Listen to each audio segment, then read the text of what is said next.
Luke Pollard. Congratulate my old friend for securing this debate. In Plymouth, the cuts to 16 to 19-year funding is taking a real toll on many of the most vulnerable and poorest in our community. The excellent work that's done by sixth form teachers and also the excellent City College Plymouth is being slowly undone by decisions taken by government in reducing the funding that we see there. From speaking to teachers and lecturers in Plymouth, I'm concerned there's insufficient funding to give the broad depth and breadth of study that many of our young people need, especially coming from some of the poorest backgrounds. A lot of investment has been put into especially STEM subjects, training people for the marine jobs that Plymouth is so excellent at, especially at City College Plymouth with their new STEM centre.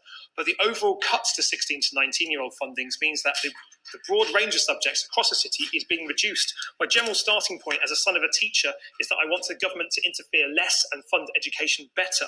And I think the second point of that is definitely true here.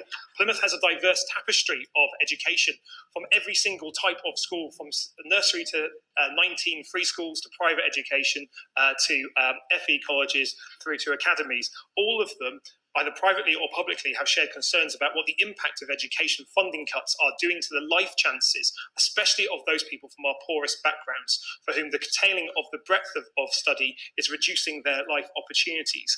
I think this is really important because the context of our education debate has changed. We need to look carefully about what the post-Brexit environment means for education.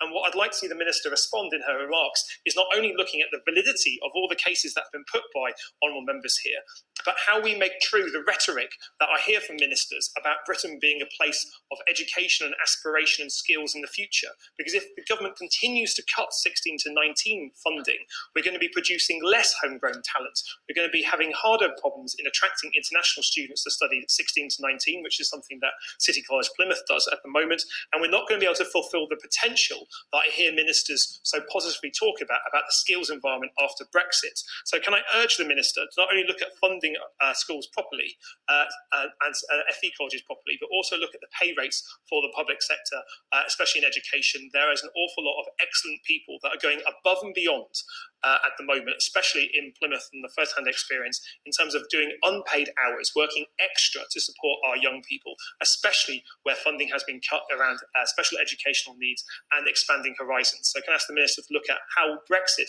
changes those environments and not forget about the far southwest, where our education funding is already one of the lowest in the country.